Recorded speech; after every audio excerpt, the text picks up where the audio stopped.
안녕하세요. 오빠 거 충전 어? 24%인데 어. 나 저거 이어폰 충전한 지 얼마 안 됐거든. 알았어. 응.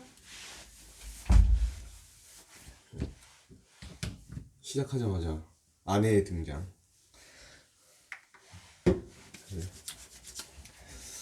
자, 오늘은 사복 입고 출근을 해요. 이유는 오늘 짐을 좀 날라야 돼가지고 저희 사무실에 원래 저 방송실이 유튜브를 하려고 공간을 좀 만들어 놓긴 했거든요. 60초 제모설계라고 유튜브를 좀 시작한 게 있고 그 전에도 유튜브 라디오 방송을 조금씩 했어요. 그래서 사무실에 오디오 방송 장비가 조금 있어요. 그래가지고 거기를 리모델링을 하려고 좀 꾸미기 위해서 책상 당근 하러 가요. 근데 책상을 여러 개 사야 돼가지고 자, 오늘은 무슨 얘기를 어제 그 대도서관 아세요? 대도서관이라는 유명한 유튜브 아프리카 다음 TV팟에서 시작해서 뭐 지금 대형 유튜브 채널로 커진 대도서관 뭐 1인 크리에이터 1기라고 할 수 있는 유명한 대도서관이라는 사람이 있는데 그 사람이 유튜브의 신이라는 책을 썼어요. 뭐 거기에서 요런 구절이 하나 있어요.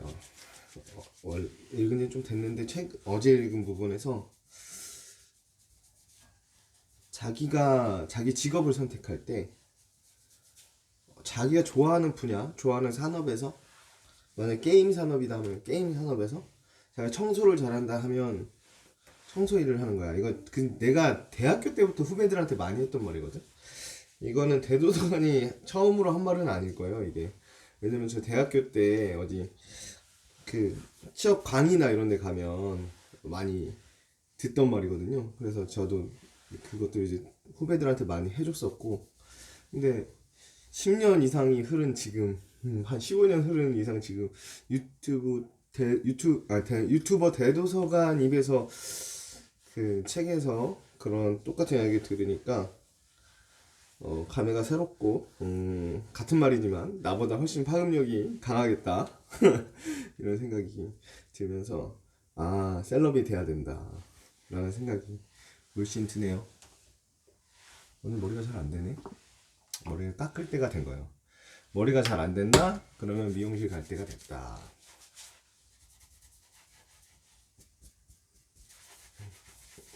이러면 마구 꼬아가지고 곱슬머리 빠마머리로 바꾸는 거야.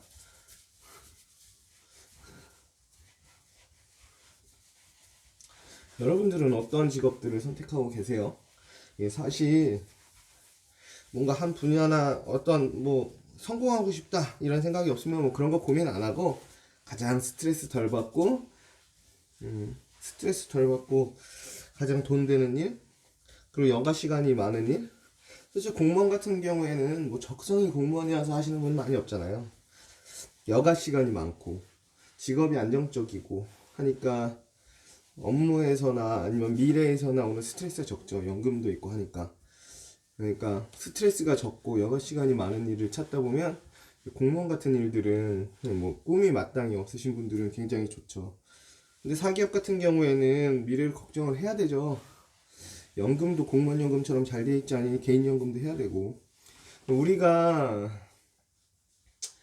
마땅히 이렇게 대도서관처럼 어떻게 어떤 분야에 어떤 일을 하면서 자아 설계를 어떻게 할 것인지에 대한 뚜렷함이 없으면 그런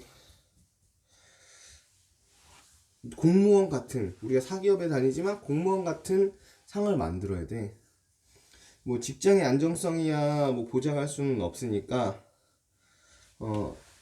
연금의 안정성, 노후 안정성에 대해서는 좀 고민을 해봐야 되는데, 그래서 노후 준비를 좀 충분히 해놓으시면 적어도 이 돈을 다 써도 노후 준비할 돈 남겨놓고 나머지는 다 써도 불안하지가 않죠. 근데 우리가 막 저기 뭐 부동산으로 돈 벌었다 이러면 순간순간 혹하는 건 우리가 초연하지 않은 거예요. 사실 부자가 되고 싶은 거지. 부자가 그냥 안정적이기만 하면 되는 게 아니야. 부자가 되고 싶은 거야. 그러니까 결국엔 욕심을 내는 거고. 솔직히 대기업 들어갈 스펙이면 공무원 충분히 하죠. 근데 명예퇴직이 있을 수도 있는 대기업에 들어가는 건 대기업 들어가서 높은 연봉 받고 여유로운 삶 살고 싶은 거고, 대신 불안정한 고용의 불안정을 가지고 있잖아요. 삼성이 망하겠냐, LG가 망하겠냐, 현대가 망하겠냐 하지만 뭐 안 망할 회사라고 뭐 구조조정 안 하는 건 아니고 명예퇴직 하라고 권고 안 내려오는 건 아니니까. 어때요? 머리를 아예 세우는 걸 포기하고 끌어내렸어. 마치 베이비 펌을 한 것처럼. 괜찮죠? 근데 이러면 나는 이마를 자꾸 만지는 습관이 있어가지고 힘들어요.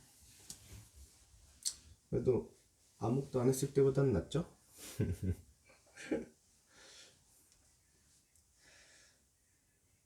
저도 이제 유튜브, 이게 저는 그래서 그 대도서관 이야기 그 책을 읽고 나한테도 적용시켜 보는 거지. 언제나 책을 읽고 나는 어떻게 하고 있는지 반성하고 개선하고 이런 과정들이 필요해요. 책이 언제나 답은 아니지만 심사숙고해서 이거는 배울만 하다, 한번 고려를 해보자, 내 삶에 적용했을 때는 내 삶이 어떻게 바뀔지도 한번 고민해보는 게 좋거든요.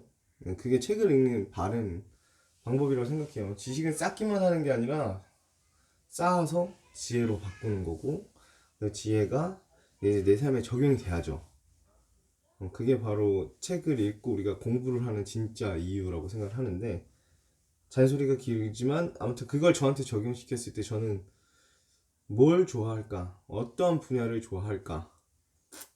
라고 생각을 하면 저는 주식이나 보험, 은행, 증권 같은 그 세상 굴러가는 이야기. 그래서 저는 그래서 그냥 이런 세상 굴러가는 그 뉴스나 이런 것들을 좋아해. 뉴스 보는 걸 좋아하고 그런 것들을 해석하고 그런 것들을 평론하고 뭐 이런 분야들을 좋아해요. 특히 금전 관련된 것들은 이해하려고 노력을 많이 하고 그러다 보니까 이 분야에 흘러 들어왔어. 나는 또 사람을 만나고 말하는 걸 좋아해요. 실질적으로 와이프는 내가 말하는 거 좋아한다고 생각하지. 되게 과묵하다고 생각하는데 난 쓸데없는 이야기보다는 뭔가 좀 진취적이고 미래지향적인 이야기를 좋아하고 현재 상황을 좀 분석하고, 그러니까 현재부터 미래를 이야기하는데 와이프 같은 경우에는 과거부터 현재까지 얘기해. 겹치는 얘기가 현재 얘기뿐인데 현재 얘기를 하면 그나마 대화가 되고, 현재 얘기가 아닌 과거 얘기를 하면 대화 잘 안 돼. 미래 얘기를 해도 대화 잘 안 돼. 서로 그쪽에 대한 뇌의 구조가 없어. 그러니까 아예 그런 이야기들이 대화가 안 되고, 대화가 안 되다 보니까 현재 오늘의 이야기들은 너무 짧거든. 현재는 지금 머먼트니까 이야기할 거리가 작아. 그러다 보니까 할 얘기가 많이 없고 짧아지고. 제가 강의를 다니면 아주 강의해요. 강의를 다니는데 보험 사모님들, 여사님들 강의 이제 많이 다니는데 뭐 세금 강의도 할 때도 있고, 재무설계 강의나 뭐 재테크 강의, 뭐 증권펀드와 보험과의 관계에 대한 강의 이런 것들, 은퇴설계 이런 것도 강의하는데, 아무튼 그 미래 얘기를 계속 강의에서 하니까, 그리고 또 잘 들어주고 그런 또 내 얘기를 들을 사람들만 앉아 있는 거니까 얼마나 재밌어. 그리고 또 준비되어 있으니까 사실 저 방송 잘 못하죠. 멘트 없어. 이게 눈 뜨고 그냥 씻고 그냥 바로 하는 거라서 좀 엉망이긴 하지만, 뭐 강의는 준비가 되어 있잖아. 어떻게 해야 될지도 알고, 저도 머리로 시나리오가 있고, 또 뭐 그런 시놉시스 같은 것들 만들어 놓고 하는 게임이지. 연극이지. 연극.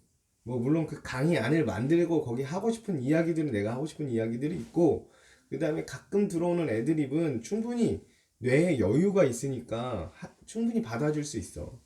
그러니까 그 강의 안에서는 완전히 내가 지배적으로 이렇게 분위기를 끌고 가고, 또 그것도 재미있고 웃고 있고 여유 있지. 준비가 잘 되면. 근데 이건 강의할 때 진짜 팁이에요. 강의나 발표 이런 거 할 때 많이 시나리오가 많이 준비되어 있고 거기에서 최대한 범위 안으로 들어갈수록 내가 마음과 머리에 여유가 있어요. 그러니까 마음에 여유가 있다는 건 머리가 여유가 있다는 거야. 다른 생각을 할 필요가 없다는 거거든.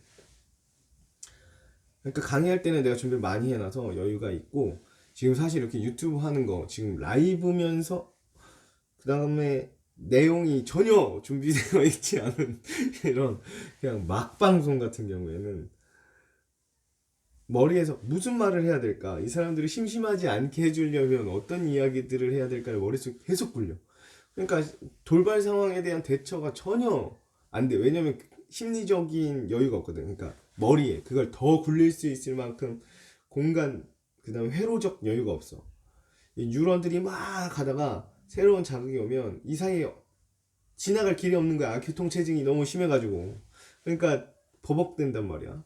이건 뭐 용량의 개인의 두뇌 용량의 한계이긴 한데, 아무튼 그래서 동시에 여러 가지 일들을 못하고 돌발 상황들에 대한 대처가 힘들어. 아무튼 나한테 적용했을 때는 그래요. 그래서 내가 지금 무슨 일을 하고 있냐, 보험하고 있고, 대리운전은 그냥 뭐 하는 거고, 자, 지금 나가지도 않아. 와이프 일하고 나서는. 그냥 하고는 싶다. 또 나름의 재미가 있거든요. 앉아가지고 오디오북이나 들으면서 쫄쫄 쫓아다니기만 하면 되니까 쉽게 좀 돈 버는 느낌이 있어. 운전을 별로 싫어하지만 그래도 책을 집에서 떠나서 책을 여유롭게 읽을 수 있는, 그러니까 읽지는 못하지만 책을 듣기라도 오디오북이라도 들을 수 있는 좋은 시간이니까. 아무튼 대리운전 얘기 또 왜 자꾸 해? 그러니까 뭐 제가 좋아하는 일, 좋아하는 분야, 보험에서 일하니까 제가 원하는 메인으로 들어가지는 못했지만 그 바운더리 안에 있다고 생각을 하고, 진입장벽이 제일 얕아서 내가 이쪽 일을 하고 싶은데 진입장벽이 제일 낮아서 일로 들어왔어. 돈에 관심이 제일 많으니까. 근데 사실 내가 제일 좋아하는 건 이렇게 경영을, 사업을 하는 게 아니라 직접 사람들 상담하고 그 다음에 강단에 서서 사람들과 이야기를 하고 그런 게 좋아요. 그래서 유튜브를 시작하는 거야. 나는 이게 적성이 맞아요. 뭐 물론 여러분들이 평가했을 때 야 네가 그게 적성이 잘하는 일은 아니지라고 말을 해도 이게 그냥 마냥 좋은 게 아니라 잘한다는 소리를 많이 들었어. 그리고 반대로 내가 말하는 걸 좋아해. 강연이나 아니면 상담 이런 게 내가 원하는 분야야. 그게 분야고 그 중에 그 중에 내가 잘하는 일이 금융 관련된 계산이라면 재무계산이 내가 편한 일이면 이런 쪽에서 재무계산과 관련된 업을 하면 되잖아? 그래도 똑같아. 결론은 결국은 재테크 유튜버, 재테크 강연자, 강의자, 그 다음에 상담사, 보험 상담 하고 있고 재무설계 상담 하고 있고 재무설계 유튜버 하고 있고, 이제 시작했지만 아무튼 잘 찾아온 거 아닌가라는 생각을 합니다. 하루 종일 방송을 하고 싶어요. 근데 발등에 불이 떨어졌기 때문에 그런 여러 가지 문제들이 있습니다. 아무튼 라이브로라도 계속 이렇게 쭉 진행하면 좋겠는데 자주 봐요. 앞으로는 조금 더 좀 어떤 얘기를 할까, 아주 간략한 시나리오라도 가지고 찾아뵙도록 하겠습니다. 오늘도 좋은 하루 되시고요. 내일 또 봐요. 사랑해요.